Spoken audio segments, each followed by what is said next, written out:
अस्सलामुअलैकुम नाज़रीन कराम, नई वीडियो में आपको खुश आमदीद कहते हैं। मैदान सज चुका है। पीटीआई आज एक बड़ा सरप्राइज़ देने जा रही है। डीजी आईएसपीआर भी आज एक इंतहाई अहम प्रेस कॉन्फ्रेंस करने जा रहे हैं। तो खेल बड़ी तेज़ी के साथ बिगड़ रहा है। जस्टिस मंसूर अली शाह को चीफ जस्टिस बनने से रोकने के लिए भी अहम इकदाम उठाए जा रहे हैं। और फिर काजी फायज़ ईसा की एक्सटेंशन और पीटीआई को मखसूस सीटें ना मिलें, इस सिलसिले में भी इंतज़ामात हो रहे हैं। अदालतों से भी बड़े फैसले आ रहे हैं।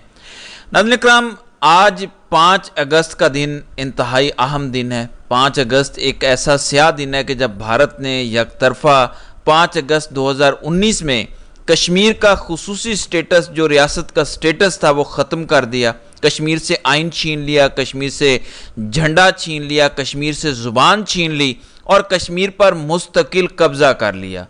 पूरी दुनिया में आवाज़ें उठाई गईं और फिर उम्मत के अजीम हीरो और पाकिस्तान के वज़ीर आज़म इमरान खान ने कहा कि मैं कश्मीर का सफ़ीर हूँ और मैं कश्मीर के लिए सफारतकारी करूँगा।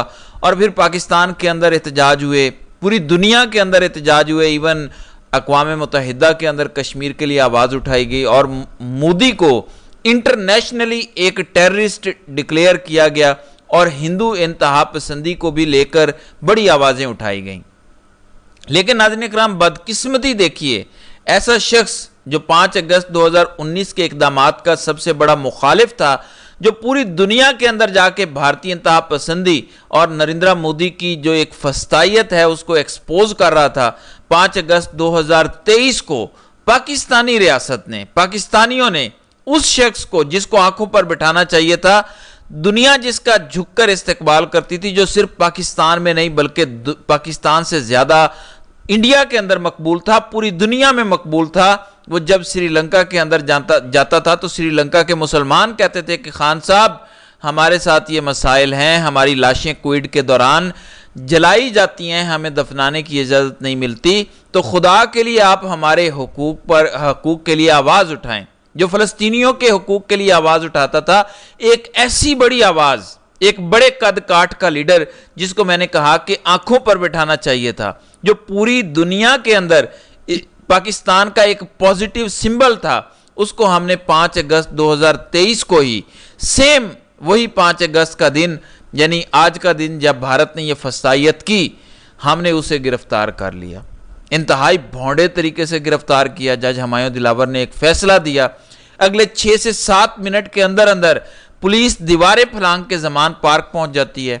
इमरान खान कहते हैं कि मुझे कपड़े तब्दील करने दें, मुझे फ्रेश हो लेने दें, नाश्ता कर लेने दें, लेकिन कुछ भी नहीं करने दिया जाता। उसके मुंह पर कपड़ा डाल के उसको गिरफ्तार कर लिया जाता है। और आज 1 साल के बाद भी इमरान खान ने कई झूठे केसेस, इद्दत जैसा घटिया केस, गद्दारी जैसा घटिया केस और घटिया से घटिया, गलीज से गलीज केस, जिस शख्स को सल्यूट करना चाहिए था उसे गद्दार कहा गया। उसकी बीवी पर तोहमतें लगाई गईं, उस पर तोहमतें लगाई गईं और आज वो पाबंदे सलासल है।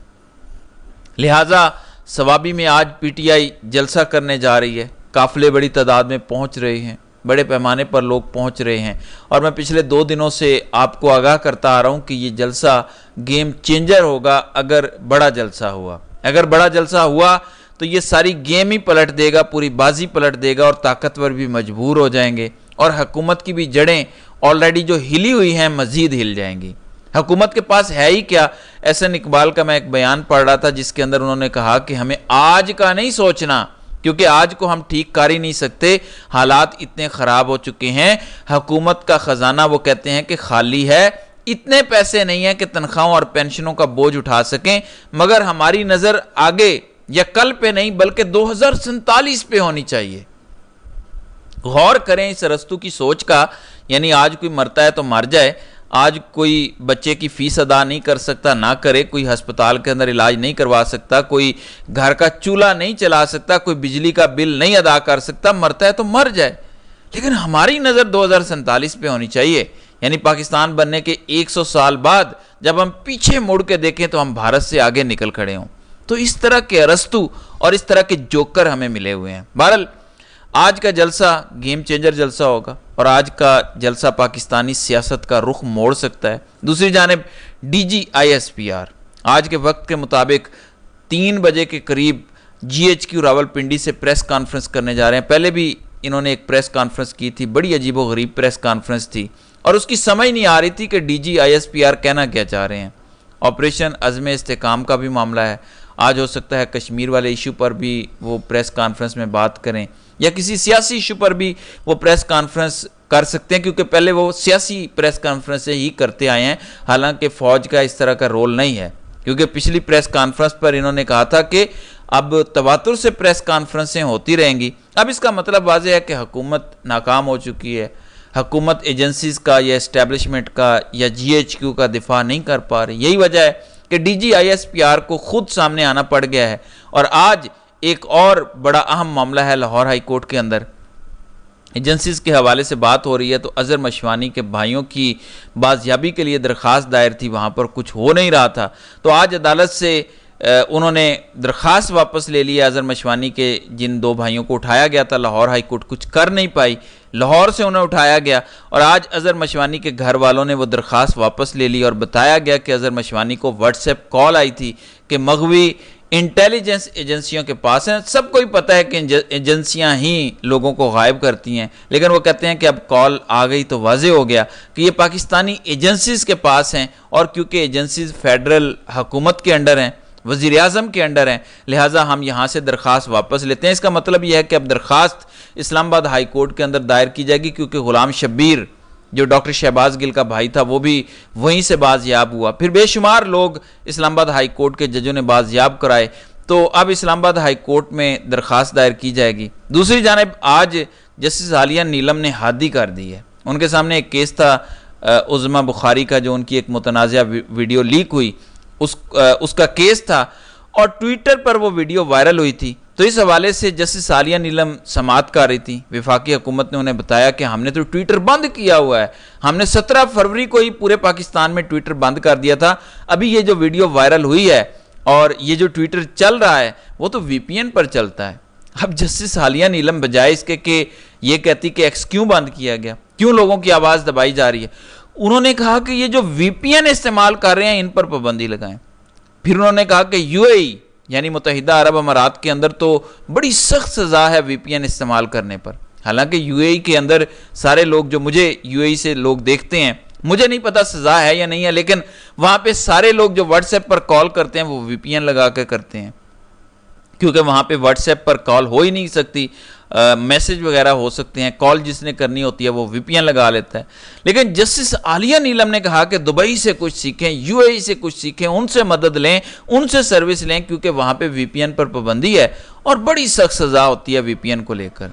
देखें नाज़रीन किराम, एक जज का कंडक्ट होना चाहिए कि वो फ्रीडम ऑफ स्पीच के लिए आवाज़ उठाए, जबकि वो कह रही हैं कि जो ये लोग चला रहे हैं ये एक्स ट्विटर VPN लगा के, इसको भी पकड़ो, इनको भी पकड़ो, बंद करो और VPN का भी हल निकालो। और अगर तुम्हें नहीं पता तो जाके दुबई से पूछ लो, UAE से पूछ लो, वो तुम्हें बता देंगे।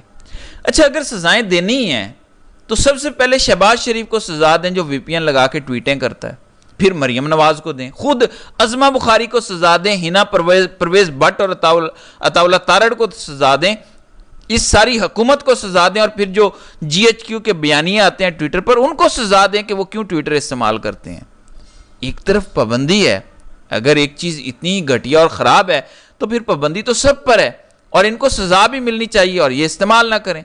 बाकी तो पाबंदी के हक में ही नहीं है, जो पाबंदी के हक में नहीं है वो चलाएं VPN लगा के, लेकिन जो पाबंदी के हक में है, जो हुकूमती वज़रा हैं, वो तो बेशर्मी का मुजाहरा ना करें। और फिर क्यों चला रहे हैं, यानी इंतहाई गलीज़ और घटिया हरकत है और ये तवक्को नहीं की जा रही थी कि इस तरह के मामले पर अदालत इसको इंडोर्स करेगी और इस तरह का घटिया हुक्म देगी।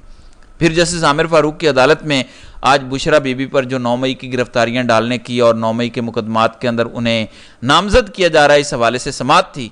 लतीफ़ खोसा पेश हुए और आमिर फारूक ने कहा कि ये क्या मजाक है, मैं DIG ऑपरेशन पिंडी को बुला के पूछूंगा, उनको नोटिस जारी करूंगा।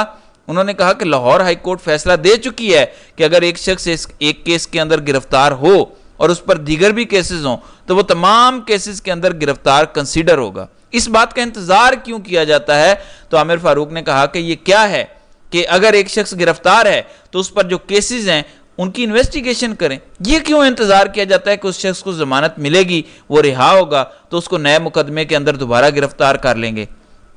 इस चीज का इंतजार क्यों किया जाता है? लिहाजा उन्होंने कहा कि ऐसा होना नहीं चाहिए। एक ही मुकदमे के अंदर गिरफ्तारी है और उस गिरफ्तारी के अंदर बाकी भी केसेस हैं, उनकी इन्वेस्टिगेशन मुकम्मल करें, मंतकी अंजाम तक पहुंचाएं। यहां तमाशा लगा हुआ है, एक शख्स रिहा होता है तो दोबारा गिरफ्तार हो जाता है।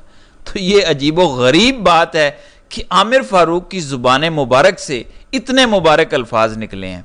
फिर खबर यह है कि जिस तरह लाहौर हाई कोर्ट के अंदर 3 टॉप जजेस और तीसरे नंबर वाली जज जस्टिस आलिया नीलम को chief justice Lahore high court लगाया गया, अब हुकूमत ये सोच रही है इसी तरह का इंतजाम सुप्रीम कोर्ट के अंदर किया जाए। ये नहीं कि सीनियर मोस्ट को चीफ जस्टिस बना दो, बल्कि टॉप 3 में से किसी को, चाहे तीसरे को लगाना है, यानी जस्टिस मंसूर अली शाह, मुनीब अख्तर या अफरीदी, इनमें से कोई भी हो, तो किसी एक को चीफ जस्टिस बनाया जाए, सिर्फ और सिर्फ इसलिए कि मंसूर अली शाह को चीफ जस्टिस ना बनाना पड़े।